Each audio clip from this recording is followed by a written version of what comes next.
Hello everyone, welcome to today's Update Tuesday. Now today Stampin' Up! Shared a card, actually they shared 3 cards, and they were focusing on starting with a basic card and moving on to a more avid card. So today what I did, using the Jar of Flowers stamp set and the Jar Punch, I created a card, and then I'm going to, I'll show you that card, and then I'm going to show you how to ramp it up to make it an avid card. So I'm gonna pull up my video and share it here. This is the hardest part of the whole process, right? We always have, never wants to pull up on Facebook. So the fun thing about this is you can do this with any card. So the stamp set that Stampin' Up! Used is not the Jar of Flowers stamp set. They had used something else, and I just decided I was just going to use Jar of Flowers because that's what I have, and I didn't have the stamp set that they used, so I figured, you know what, I'll just go ahead and go with this and do this. All right, seriously, video pull up. If you're watching, share my video, please. Share it to a group you're in. I'll share, share it to my group, however you want to do it. It just is not gonna pull up on here for me. So you know what, I won't be able to share it with my group tonight, and I'm not even gonna worry about it. I will not be able to see your post right now because it's not pulling up. So if you comment, I will get back to you later, and I'm sorry I can't comment right now. All right, so I'm gonna set these aside, and I'm going to show you the fantastic card I made earlier. Super simple. I used one of the 2019-2021 in colors Seaside Spray, along with the new Bumblebee in color. That is one of the new 2022 in colors. That's a lot of 20s to put in there. But this is the card I made, and I'm going to show you how to ramp it up just a little bit. So all I did for this card was I did my card base. I have a layer of vellum. I have a layer of the Bumblebee cardstock, and I ran that through one of the Forever Greenery embossing folders. These are new, and so you get, it's a pack of 2. These will be available tomorrow, so just so you know. The catalog is live tomorrow, yay! Then I did a little piece of In Color Designer Series paper, and then I used one of these So Sentimental scalloped rectangles. So I'm gonna start by just stamping the floral image first. Now it doesn't have to be perfect. I'm gonna go up just a little bit higher with this, so I'm kind of on the scallops a little bit. And the reason I'm doing that is I want to be able to punch out the jar from this image, and I want it to be above the scallop so I don't have to punch out the bottom of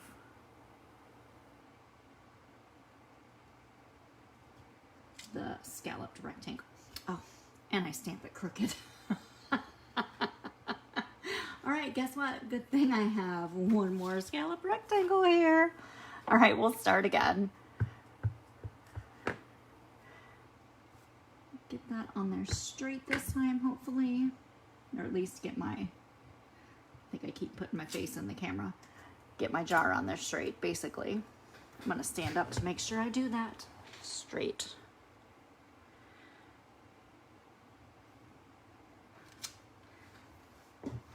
Ta-da! Just needed to be at a better angle to get it stamped on there. Now, one thing about these stamps, and I'm not sure if I mentioned it before, but these are reversible. So this stamp, if I flip it over, I will get that reverse, just that solid image. So what I want to do is use the reverse of this small jar to get the water look on the bottom of the jar here. And so I'm going to use some Pool Party, and I'm going to stamp off once and then just stamp in the bottom of the jar. So it will look like we have some water in the bottom of that jar for the flowers. Basically, we are done with the stamps for now, because I didn't even put a sentiment on this one. I figure we can add something in a minute since we are doing a ramped up version. Now, I'm not going to color these in, and you'll see why in just a moment, but I needed them there to know where to place the jar. I will stamp, I guess I do need the ink again. I will stamp the stems, and we will color those in. And I'm going to list all of these on my blog, but there's a huge list of colors that I used to color this floral image in, including all of these greens that I'm using right now. I've got the Granny Apple Green, the Old Olive Green, I've got Shaded Spruce, some Flirty Flamingo, So Saffron. So there's just a bunch of different colors that I use to color these flowers. But for the stems, I only use two. I only use the Granny Apple Green and the Old Olive Light. Or you can use Old Olive Dark. You can use any colors you want, really. You can even use your regular Stampin' Write markers to color these in. That's not a big deal. You do whatever you want to do to color in the stems. Now, I just try to follow along with the lines of the stems, usually starting either at the top or the bottom. And you can color them all one color if you want to. I just wanted to do them different just because there were different types of flowers in the bouquet. So I figured they'd all be kind of a little bit different colored anyway. And because you might not necessarily want to watch me color the whole thing in, I may color in just these outside flowers just because those will be more visible and the greenery. So I'll show you how I did this color here on these eucalyptus, because I've already fussy cut this image out. This is what we're going to do to kind of ramp up this card. We're going to make it a little more 3D. I colored them in first with the dark Shaded Spruce. Actually, this is the light Shaded Spruce, sorry, light Shaded Spruce blend. And then we're gonna go over that with the Old Olive Light, and that kind of gives it a little bit closer to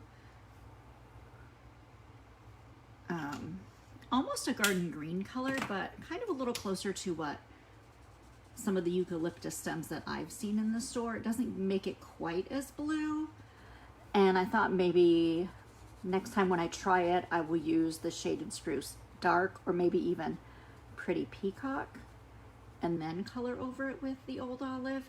Because that's the fun thing about these blends, is that you can blend the colors.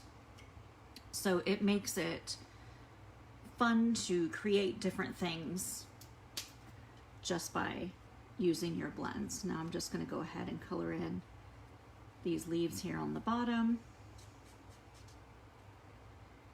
I may end up coloring this whole image just to show you how I did everything. I wasn't planning on it, but I love to color, so now that I'm started, I'm like, maybe I will color all these in. I'd used a little bit of Flirty Flamingo.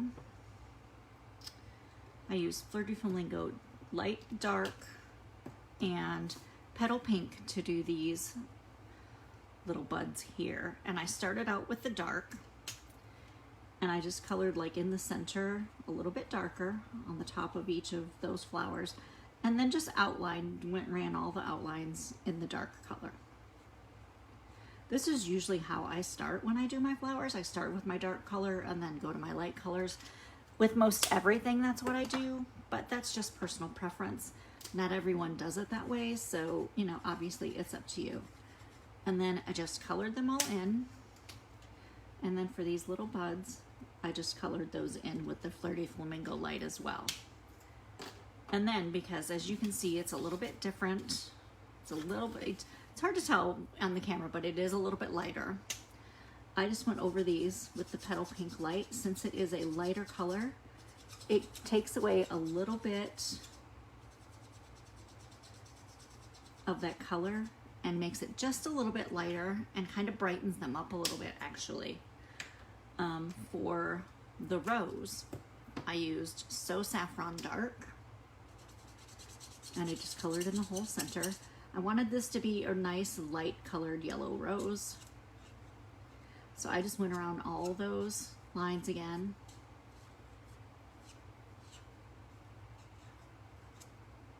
On the edges with the dark color, and then I used So Saffron Light to color it all in. And now the wetter it is when you do it, meaning had I just went around and outlined everything and then went back to color it, the more of the light color you'd have to use to get it to blend, I guess is what I'm trying to say. So I try to do one flower at a time for that reason. Now I took just a little bit of this petal pink and did on these outer petals just a little bit. And I'm not sure what it is about this petal pink, but when I do something with this, I feel like it brightens the image up a little bit. So I just love how it does that. So I use it a lot for many different things. All right, now for these magnolia blossoms, at least that's what I think they are, I did some dark crumb cake for the centers. And then I actually used basic gray on these, but I'm gonna use Seaside Spray since that is what our card base is. And I'm just gonna use the light Seaside Spray and just go around these edges. And it really doesn't look a lot different than the Smoky Slate Light. Sorry, I think I said basic gray, but it was Smoky Slate Light. And I'm just gonna go around these just to give them a little bit more of a shadow, because they are white, but they have a little bit of a shadow to them. And then again, I'm gonna use a little bit of that petal pink. And I'm just gonna go on these inside petals just to give them a little bit there, a little bit of shading. Then for these tiny little leaves up here, I used Granny Apple Green. And this is the dark Granny Apple Green. And again, like I said, I wasn't gonna color that all in, but I just can't stop once I start. And that way you get an idea of all the colors I've used and how I use them to shade. Now remember, if you're watching, I can't see your comments today, so I will comment back when the video is over.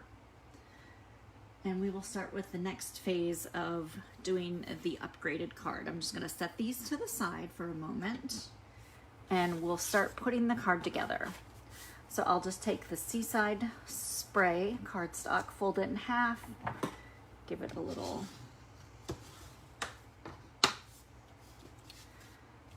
burnish with your bone folder. And then I'm gonna start by taking a little bit off from this because it's a little bit too long, and I want to make it 4 1/4. And I did that with the first piece and I forgot to do the second piece because I had it and it was at 4 3/4, so maybe it was 4 1/2. Let's do 4 1/2. I think that's what it was, and then check it just to make sure it's the same length as this one. Yes, 4 1/2. I just forgot to do that little bit. Now you can save this little piece and use it for something else if you want. If you already, you know, if whenever you do things like that and you have to trim pieces off because you've got them the wrong length or, you know, whatever. I'm going to use a little bit of snail adhesive. I can't tell you how excited I am that the catalog is live tomorrow because I want to order some of the new Stampin' Seal. I believe that's what it's called. Please tell me that's what it's called. That's what's in my brain as being what it's called. So I have just a piece of vellum, and then I put that embossed piece of Bumblebee cardstock on the top of it. And then we're just gonna adhere that down in the center front of the card.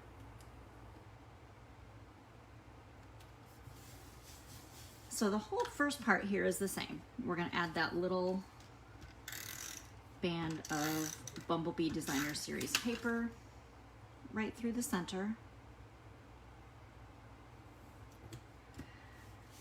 And now for the next step, if you wanted to just update it, you could just add a bow. So I already have one stuck on here, so let's use this one that already has a glue dot on it. You could just add a bow on there. And you've upgraded it a little bit. You could add a bow. You could actually add some of these cute little, these are Misty Moonlight, but they look so great with the Seaside Spray. I kind of want to add a couple of these on here.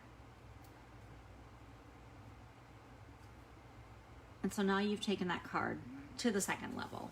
You know, you've added just a couple little things, not a lot, but just something makes it a little bit different. So for the third level that I want to do, I'm going to take the punch. Now, if you have gotten a punch and you've never used it before, one of our Stampin' Up! Punches, they have this little locking mechanism. You can see how flat it is. That's so you can stack your punches. You just slide it back to unlock it, and then you know your punch is like this. And then when you want to lock it, you just hold it closed and slide it the other way. The great thing is you can flip these over and look at what you're punching. So what I want to do is I want to punch this hole, and I want to make sure that jar is right there in the center. So I'm going to do that. And now you see that takes a little bit off the flowers at the bottom, but that's okay because we've got our other flowers that are going to go on top. I'm going to take this jar, and I've got a piece of Whisper White cardstock, and I'm going to cut it a little bit shorter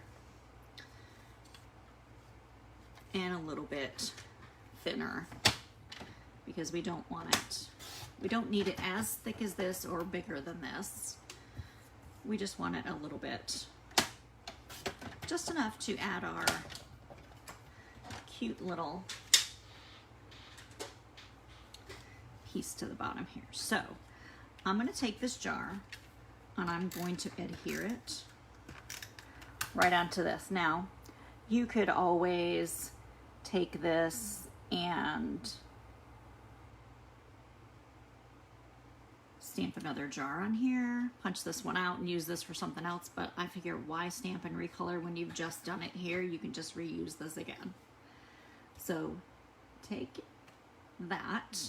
You're going to take one of the Mason Jar Shaker Domes. These are so cute. I love these little things. And they've got adhesive on this side and on this side. So take off this side, if you can get a hold of it. And if you can't, use your Take Your Pick tool because it will work perfectly. Now, I want to add some woven thread sequins to this. So I'm going to put them, this is kind of hard because these are small. I'm going to put them right inside that jar and try to keep them in that little area. So I'm just going to make sure I move them in a little bit. Because when this gets done, those are going to look like little stones, I think, in the bottom of your mason jar. Try not to throw it around. Then you're just going to adhere this right over the front of that. So now you've got your little shaker. How easy is that, right? Then take this piece, peel that off. Now you take this piece, and this is a little bit long, so I'm going to trim that off, and I'm going to use actually some thicker scissors just because this bottom is a little thin. You can see when I stick it on here that the bottom piece of this is going to stick out, and so is your adhesive a little bit. So we're going to cut that off. Now, had I used something different to stamp my initial image on, you wouldn't have that problem because you would measure it just a little bit longer, but I really wanted to use these scalloped rectangles. Now your little sequins are not going to leak out because those are still, it's still secured down to that back sheet of Whisper White that we've got there. So now you've taken it up another level already just by doing that. I got one little sequin stuck on the side there. That's all right, we're just gonna leave it. So I could have put a few more sequins in there, but it's still cute just like that. Now because this dome is raised up and because I have an extra piece of cardstock on the back, I'm going to use some tear and tape on this just to make sure it stays stuck down really well because I don't want it coming off. And it's not that I think the snail is going to come off, but this tear and tape is just definitely stronger, so I might as well use the stronger adhesive for this. Got a little piece sticking off the bottom there. I ran it a little too far. Put that off. I'm going to peel these two off, and then I'm going to run across a piece across the top and the bottom, kind of overlapping it onto what I've already got there.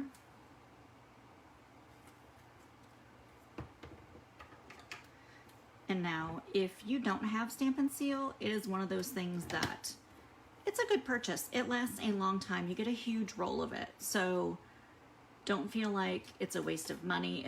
I think if they're $7, it's a well-spent $7 because you're going to be able to make a lot of things with this. They're great, especially for when you're creating albums and things like that. It really holds some of that thicker stuff down, like if you're using chipboard or anything like that.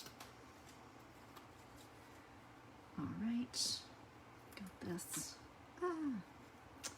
All right, get that off from there. Take your floral image and your little shaker piece here and just stick everything down. We're going to take these flowers and we're going to use some dimensionals to lift them up. And that's why I wasn't going to color underneath, but I'm really glad I did, because when I just laid this on there, it's nice because you can still see the colors underneath and it's not just going to be black and white. So I'm really glad I did that. Now, because this shaker dome is a little bit thicker, I'm going to double these dimensionals. So I'm just going to take their backing off and I'm going to get 5 more dimensionals and put them right over the top of those dimensionals, just to make them thicker.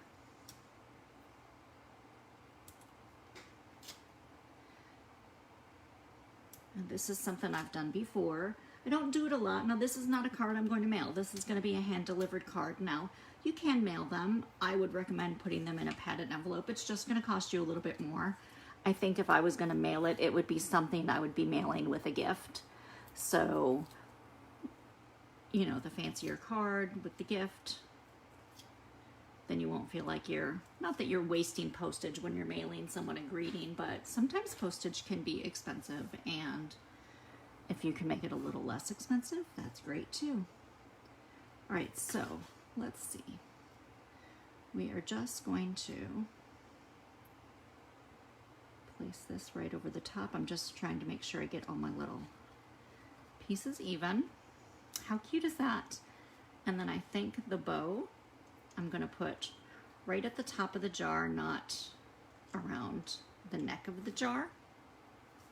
And I will use a mini dimensional for that. So I'm just going to stick a mini dimensional right here in the center, peel the backing off, and stick that bow right on there. Now, this is, need a little bit more adhesive here. I guess I didn't get it on that side, and I don't want that piece to be sticking up. So now this this bow I made with the new In Color ribbon, and it is, oh my gosh, where's my ribbon? I want to make sure I tell you right. Obviously this is Bumblebee, and this is polyester. I was going to say cotton, but it's not cotton. It's polyester, but it's a woven ribbon. It's really pretty. It doesn't really say, they don't call it any certain type of weave, but it's just a woven ribbon, and it's really pretty, and you can get them in any of the new In Colors. So just so you know, that's a great purchase too, because it matches your paper, it matches your inks, it will match the designer series paper. That is one of the best things about Stampin' Up! Products, is how they match their inks, their papers all together, so everything works wonderfully together. So last step, just take a piece of Whisper white cardstock, put on the inside of your card, and you can also add a couple of the cute little enamel dots. These are the new in color enamel dots. The color I'm putting on here is Misty Moonlight. So there, you can see we started out with the original card, did not have the bow or the little extra enamel dots. Then to ramp it up, we turned it into a shaker card. Super easy. You just add a couple of little extra products to it and you got a fantastic little shaker card. So I hope you enjoyed today's Update Tuesday. I hope you had a good time, and I apologize I wasn't able to see your comments, but I will comment after this on Facebook when I see all of your questions and comments. Thank you for joining me. I truly appreciate it. I will be back tomorrow for One Card Wonder Wednesday. I hope you have a great rest of your Tuesday evening, and I will see you tomorrow. Bye.